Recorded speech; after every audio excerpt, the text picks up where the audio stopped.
मऊ में घोसी विधानसभा के माननीय विधायक सुधाकर सिंह जी का दुखद निधन हो गया। ऐसे में कराश लगाए बैठे हैं लोग कि वहां उपचुनाव होगा, तो क्या पीस पार्टी भी अपनी प्रत्याशी को वहां उतारेगी?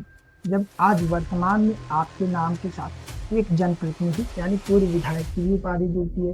पीस पार्टी जैसे पार्टी का आप 2008 में स्थापना करते हैं, उसके माननीय राष्ट्रीय अध्यक्ष भी हैं, कस्टम कलेक्टर भी रहे। ऐसे में किसी व्यक्ति के नाम के साथ यदि एक उपाधि जुड़ जाए तो वो अपने जीवन को बहुत धन्य मानता है। ऐसे में आपके नाम के साथ तो तीन तीन उपाधियां, आप कैसे इसको देखते हैं? आप चिकित्सक भी हैं, तो आपके हॉस्पिटल में गरीब मरीजों के लिए क्या कुछ विशेष सुविधाएं हैं?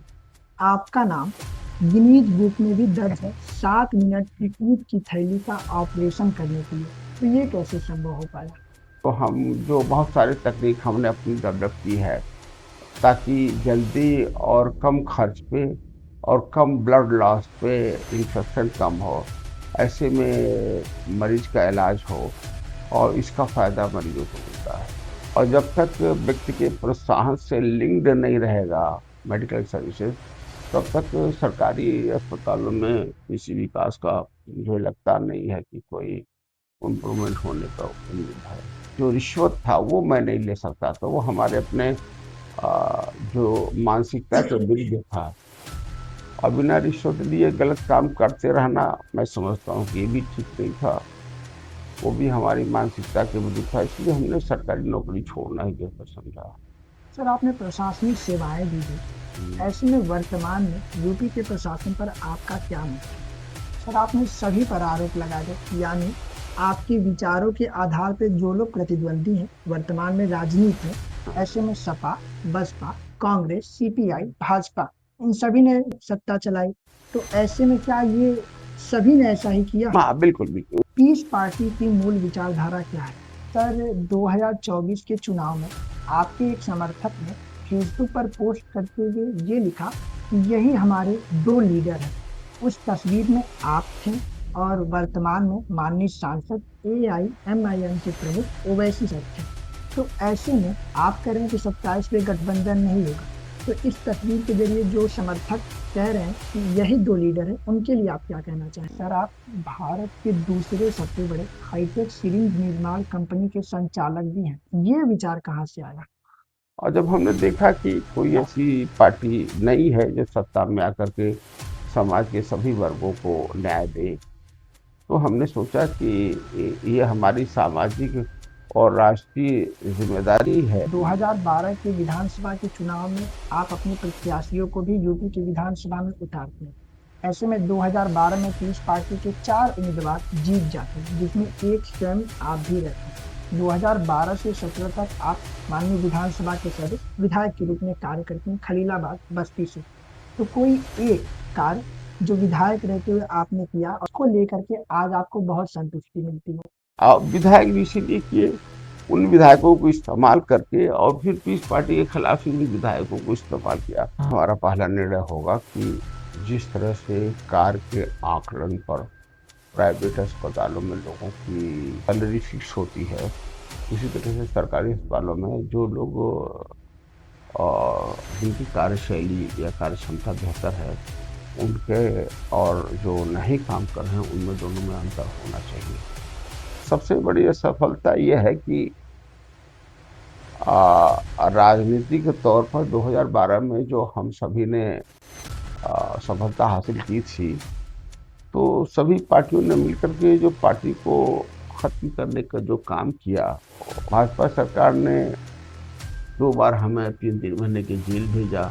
माखनलाल चतुर्वेदी राष्ट्रीय पत्रकारिता एवं संचार विश्वविद्यालय सहित देश में जो और अन्य विश्वविद्यालय और महाविद्यालय हैं पत्रकारिता के, और उनमें जो पत्रकारिता की पढ़ाई कर रहे हैं विद्यार्थी, उन सबके लिए आपका प्यारा संदेश क्या है? नमस्कार, आप देख रहे हैं राष्ट्रीय को और मैं संस्कार सरल श्रीवास्तव। स्वागत है आपका प्रश्नोत्तर के एपिसोड 13 में। आज जो शख्स हमारे साथ मौजूद हैं बहुआयामी प्रतिभाओं के धनी हैं। जी हाँ, जो शख्स हमारे साथ मौजूद हैं वो पीस पार्टी के माननीय राष्ट्रीय अध्यक्ष हैं, खलीलाबाद बस्ती के माननीय पूर्व विधायक भी हैं, और इसी के साथ साथ एक्स कस्टम कलेक्टर भी हैं, डॉक्टर अयूब सर। स्वागत है सर आपका। धन्यवाद। सर, अभी मैंने परिचय के क्रम में 3 उपाधियों के आपके नाम के साथ जोड़ते हुए बताया। ऐसे में मेरा पहला प्रश्न ये है कि बचपन कैसा रहा आपका? बचपन मेरा वो काफी गरीबी में गुजरा है। और पढ़ने लिखने का कोई संसाधन नहीं था। मगर जब अवसर मिला तो हमने पूरा प्रयास किया, सभी संसाधनों का सदुपयोग किया, और कोई भी अपॉर्चुनिटी जो मिली उसका हमने पूरी तौर पर इस्तेमाल किया, और फिर आगे बढ़ते गए, कामयाब होते गए। सर, आपने बताया बचपन में कोई संसाधन नहीं था, तो हम्म, संसाधन नहीं होने का मतलब आर्थिक रूप से संकट संभवतः।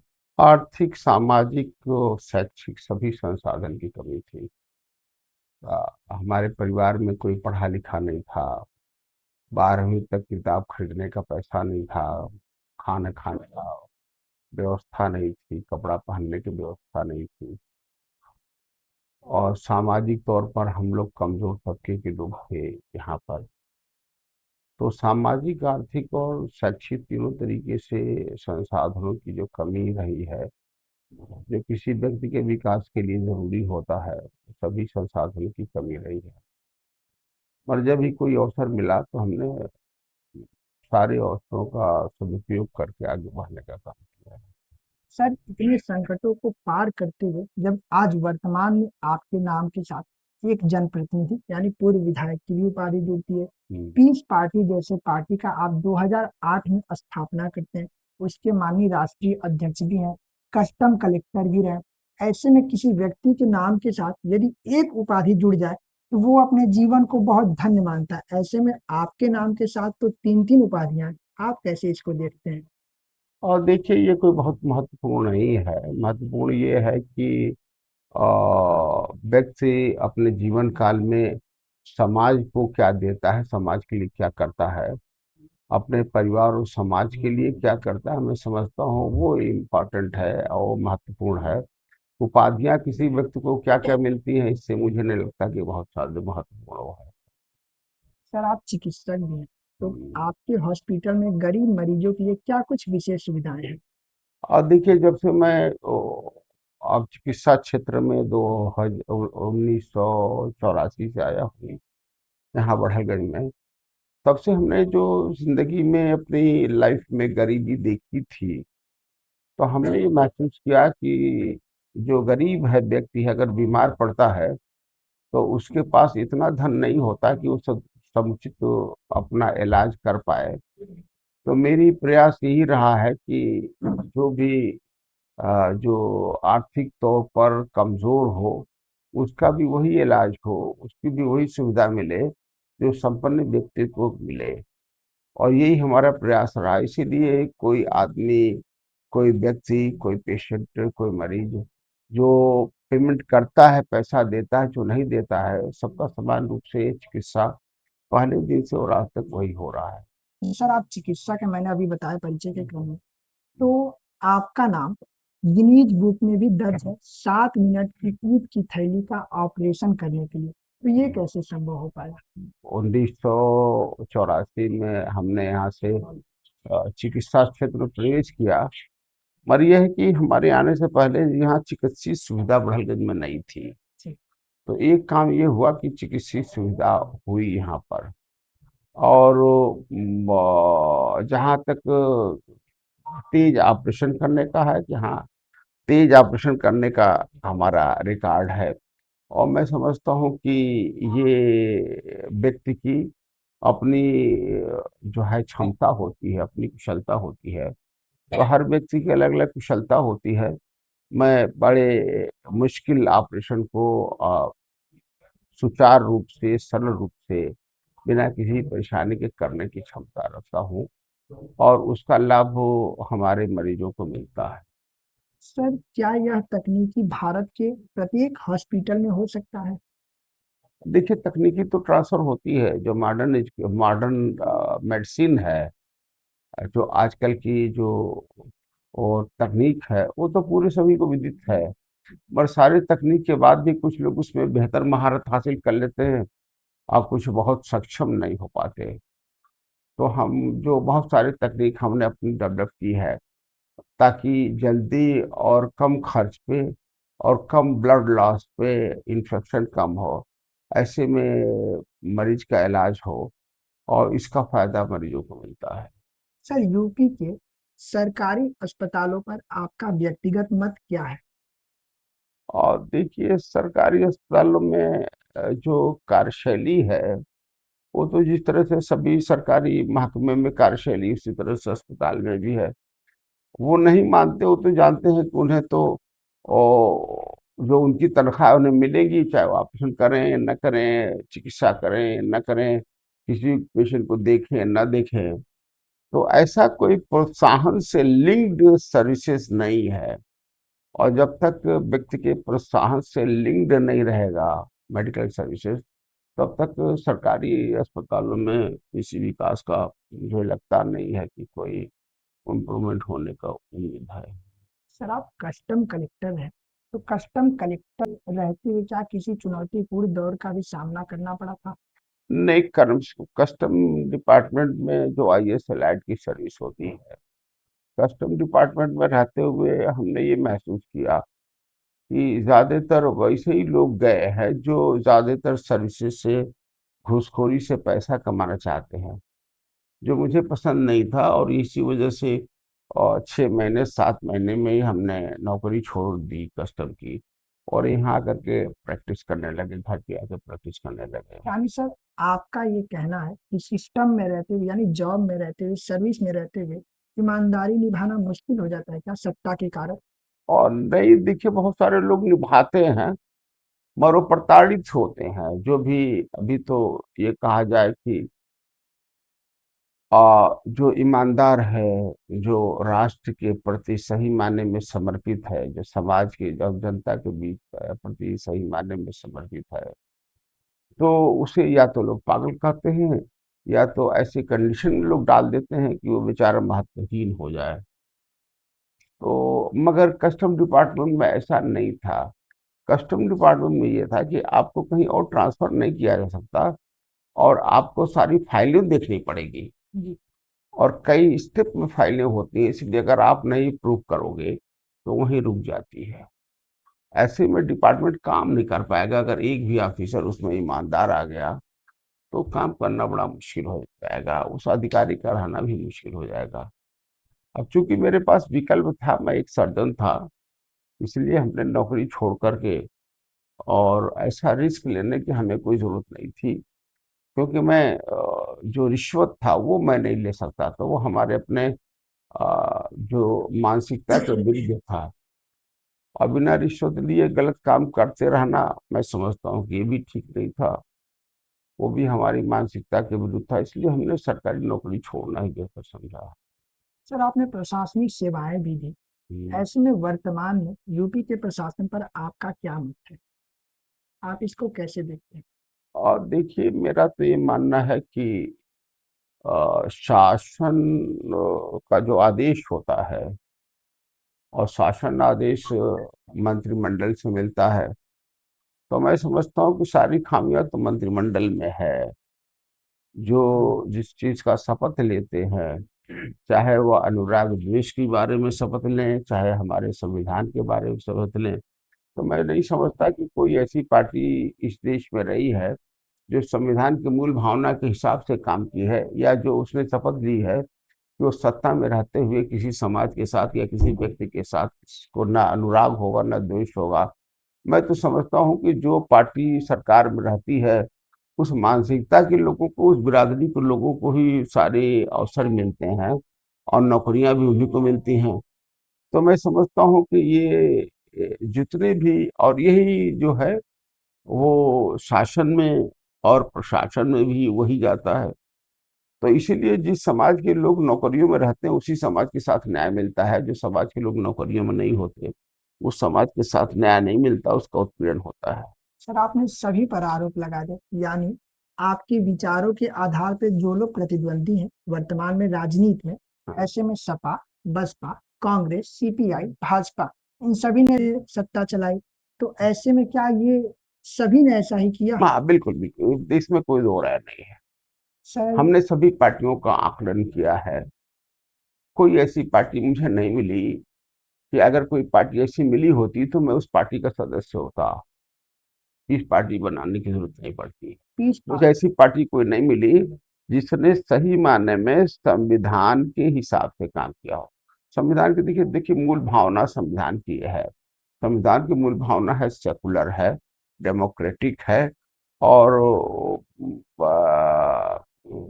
सोशलिस्टिक है। जब आप कह रहे हैं सर किसी का विचार ऐसा नहीं है, तो पीस पार्टी की मूल विचारधारा क्या है?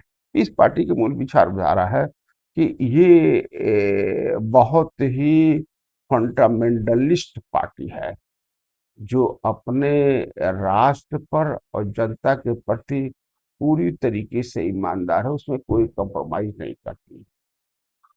और दूसरी ये चीज है कि वो धर्म और जाति पर किसी के साथ भी नहीं करती। ये फंडामेंटलिस्ट पार्टी है राष्ट्र के प्रति और जनता के प्रति, और मानववादी पार्टी है जिसमें सभी मानव को बराबर बांधती है। और जो समाज का जो सबसे कमजोर तबका है उसके जो समस्याएं हैं उसको समाधान की प्राथमिकता देती है। तो आगामी विधानसभा या पंचायत चुनाव में पीस पार्टी किसी के साथ गठबंधन कर सकती है? देखिए गठबंधन करना तो ये तो एक फायदा नुकसान की बात है कि इस पार्टी के चाहने से कुछ नहीं होता है। जिस किसी पार्टी को अगर लगेगा कि हमें गठबंधन करना चाहिए और पीस पार्टी को भी लगेगा कि उसके गठबंधन करने से उसे कुछ लाभ होगा तो गठबंधन होगा। वरना अगर ऐसी कोई नई पार्टी मिलती है जिसे न पीस पार्टी को लाभ हो न उसको लाभ हो, तो ऐसे में पीस पार्टी उससे गठबंधन नहीं करेगी। वो तो डिपेंड करता है चुनाव के समय पर कि ऐसी कोई पार्टी आती है सामने जिसको गठबंधन करने से उसे भी लाभ हो पीस पार्टी को लाभ हो। ऐसी दशा में तो दोनों को गठबंधन करना चाहिए। और वैसे मुझे लगता है कि 2027 के चुनाव में ऐसी कोई विकल्प बनने वाला नहीं है। पीस पार्टी अकेले चुनाव ये लड़ेगी आप बड़ी इंशाल्लाह। बात कह रहे हैं। सर 2024 के चुनाव में आपके एक समर्थक ने फेसबुक पर पोस्ट करते हुए ये लिखा कि यही हमारे दो लीडर हैं। उस तस्वीर में आप थे और वर्तमान में माननीय सांसद AIMIM के प्रमुख ओवैसी सर थे। तो ऐसे में आप कह रहे हैं कि 27 में गठबंधन नहीं होगा, तो इस तस्वीर के जरिए जो समर्थक कह रहे हैं कि यही दो लीडर हैं, उनके लिए आप क्या कहना चाहेंगे? देखिए ये तो लोगों का अपना अपना विचार है। जी। राजनीतिक विचार, धार्मिक विचार और व्यक्तिगत विचार और लोगों की अपनी भावनाएं होती हैं। उसको लोग सोशल मीडिया पर अभिव्यक्त करते हैं। जी। तो उससे राजनीति से बहुत कोई लेना देना नहीं होता है। जो गठबंधन करते हैं वो पार्टी के कार्यकर्ता नहीं बल्कि पार्टी के लीडरान करते हैं। तो अगर लगेगा कि ओवैसी साहब को कि इस पार्टी में बेनिफिट मिलेगी, हमें भी लगेगा कि AIMM से MIM से गठबंधन करने में पीस पार्टी को बेनिफिट मिली तो हम लोग करेंगे।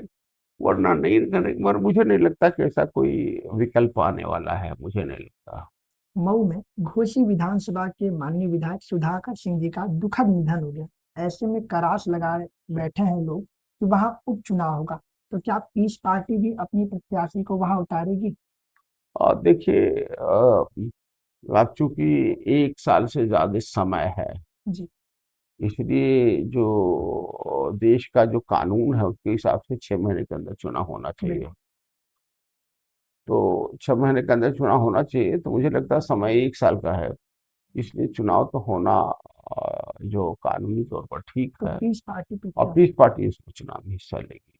सर आप भारत के दूसरे सबसे बड़े हाईटेक सिरिंज निर्माण कंपनी के संचालक भी हैं, ये विचार कहाँ से आया? और देखिए नहीं नहीं ये बात नहीं है कि मैं अभी हाईटेक कंपनी से मेरा कोई वास्ता नहीं है। और पहले मैंने शुरू की थी, पर उसके संचालक और उसके डायरेक्टर दूसरे लोग हैं। अभी उस कंपनी में हमारा कोई अस्तित्व नहीं है। कंपनी से आपका कोई लेना देना नहीं मैं मतलब? कोई जानता नहीं। राजनीति में आने का निर्णय आपने कब लिया? और जब हमने देखा कि कोई ऐसी पार्टी नहीं है जो सत्ता में आकर के समाज के सभी वर्गों को न्याय दे। तो हमने सोचा कि ये हमारी सामाजिक और राष्ट्रीय जिम्मेदारी है कि हम राजनीति में आकर सबको न्याय देने का काम करें। सर, आपने 2008 में पीस पार्टी की स्थापना की। हम्म, 2012 के विधानसभा के चुनाव में आप अपने प्रत्याशियों को भी यूपी की विधानसभा में उतारते हैं। ऐसे में 2012 में पीस पार्टी के 4 उम्मीदवार जीत जाते हैं, जिसमें एक स्वयं आप भी रहते हैं। 2012 से 17 तक आप माननीय विधानसभा के सदस्य विधायक के रूप में कार्य करते हैं, खलीलाबाद बस्ती से। तो कोई एक कार्य जो विधायक रहते हुए आपने किया, उसको लेकर के आज आपको बहुत संतुष्टि मिलती है। देखिए, हमने जो सबसे बड़ा अच्छा काम किया वो करीब 1.5 साल के विधायक निधि का पैसा हमने बिजली डिपार्टमेंट को दिया। दूसरा। और जो करीब 50 साल से ट्रांसफार्मर जो बदले नहीं गए थे, उस ट्रांसफार्मर को तार को बदलवाने का काम किया। और जितने स्कूल्स हैं उसमें हमने सोलर पैनल देने का काम किया, ताकि बिजली अगर न रहे तो बच्चों को पढ़ने में कोई दिक्कत ना हो, कंप्यूटर चलाने में उनको कोई दिक्कत ना हो। और वहाँ हमने ट्रांसफार्मर दिया जहाँ पर आज़ादी के बाद से बदला नहीं गया था वहाँ ट्रांसफार्मर। आजादी वहाँ के लोग, बाद से। हाँ, लोग वहाँ और मोबाइल चार्ज नहीं कर पाते थे, पंखा नहीं चल पाता था, बिजली थी उसका बिल देते थे मगर उसका सदुपयोग नहीं होता था। तो हमने यही काम किया। दूसरा हमने काम किया कि जहाँ बिजली नहीं पहुंच सकती थी, बिल्कुल अंधेरा हो जाता था शाम में ही, उस चौराहों पर, हर गांव के उन चौराहों पर हमने सोलर लाइट देने का काम किया, ताकि एक जगह उजाला रहे। अगर कोई हमारे जैसा गरीब आदमी रहे जिसके पास लैंप के तेल का भी पैसा नहीं है, तो कम से कम लैंप के नीचे पड़ सके। सर, जो आपके 3 और माननीय विधायक जीते थे, वो कहते हैं लोग कि समाजवादी पार्टी में चले गए, तो ऐसा क्यों? नहीं, देखो, एक तो सत्य बात यह है कि अगर मुसलमान वोट न दे तो सपा बसपा कांग्रेस तीनों में से किसी की सरकार न बने। जी। तो ये तीनों की यही मंशा रहती है कि पीस पार्टी या कोई भी मुस्लिम लीडरशिप की पार्टी वो कामयाब ना हो, आगे ना बढ़ पावे। और भाजपा वैसे भी चाहती है कि कोई मुस्लिम समाज सियासी तौर पर जागरूक न हो पावे, सियासी तौर पर संघर्ष न करे। ऐसे में सभी पार्टियों ने मिलकर के 2012 में जितने लोग भी पार्टी के साथ थे, उन सबको तोड़ने का काम किया, सबको अपने पार्टी में जोड़ने का काम किया। तो इससे विधायक भी इसीलिए किए, उन विधायकों को इस्तेमाल करके, और फिर पीस पार्टी के खिलाफ ही उन विधायकों को इस्तेमाल किया। हालांकि विधायकों की जरूरत है सरकार बनाने में, या सरकार को समर्थन की जरूरत नहीं थी, मगर इसलिए उनका लिया कि ताकि उनको जोड़ दिया जाए, पीस पार्टी कमजोर हो और उनका इस्तेमाल पीस पार्टी के ही विरुद्ध किया जाए। और यही इसीलिए उन विधायकों को उन्होंने दिया। सर, धर्म और जाति की राजनीति पर आपका स्पष्ट राय क्या है?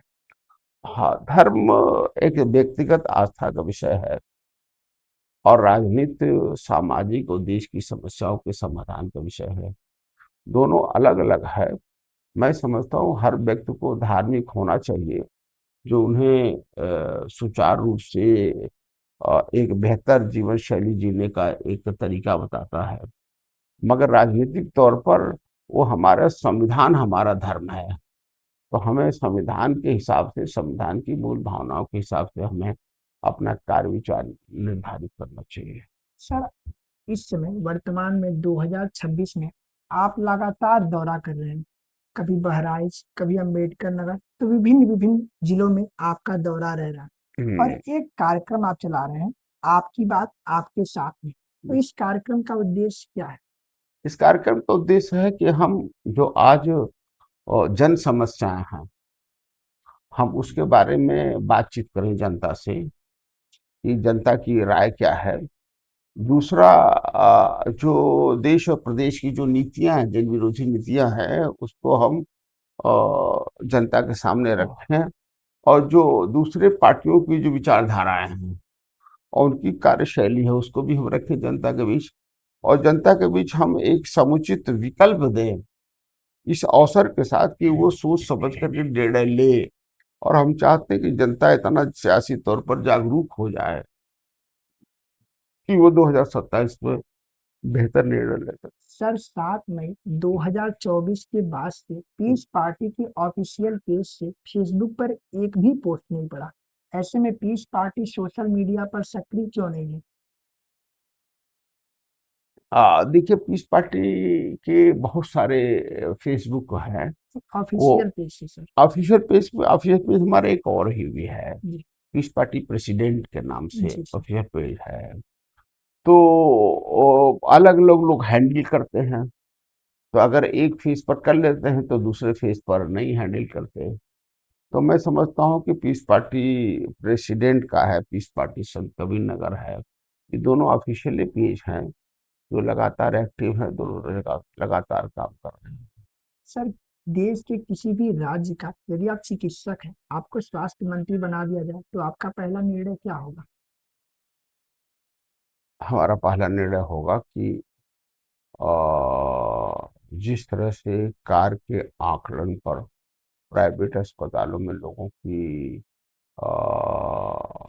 सैलरी फिक्स होती है, उसी तरह से सरकारी अस्पतालों में जो लोग जिनकी कार्यशैली या कार्य क्षमता बेहतर है उनके और जो नहीं काम कर रहे हैं उनमें दोनों में अंतर होना चाहिए, और ये मैं लागू करने की कोशिश करूंगा। सर आप युवाओं को विशेष संदेश क्या कुछ देना चाहेंगे? हम देना चाहते हैं कि जो युवा है वो उनके कंधे पर आने वाला देश का भार है। ऐसे में उन्हें सियासी तौर पर जागरूक होना चाहिए, और उन्हें खास तौर पर पार्टियों की जो जाति और धार्मिक जो उन्माद फैलाया जा रहा है, जो उन्हें गुमराह किया जा रहा है, इससे उन्हें बच करके तार्किक तौर पर सोच विचार करके वो राजनीतिक फैसला लेना चाहिए। आपके व्यक्तिगत जीवन की सबसे बड़ी वो असफलता क्या है जिसने आपको बहुत कुछ सिखाया? सबसे बड़ी असफलता ये है कि राजनीतिक तौर पर 2012 में जो हम सभी ने सफलता हासिल की थी, तो सभी पार्टियों ने मिलकर के जो पार्टी को खत्म करने का जो काम किया, वो हमें बहुत कुछ सिखा गया। भाजपा सरकार ने 2 बार हमें 3-3 महीने की जेल भेजा। सर किस सन की उसमें बात? हमें 2017 और 2019 में, तो उसमें हमें बहुत कुछ सीखने का मौका मिला, जेल में बैठ करके पढ़ने का मौका मिला, मनन करने का मौका मिला। तो उन्होंने भेजा तो था जेल में, मगर मैं और मजबूत होकर के निकला। डॉक्टर अयूब सर खुद को एक पंक्ति में कैसे परिभाषित करेंगे?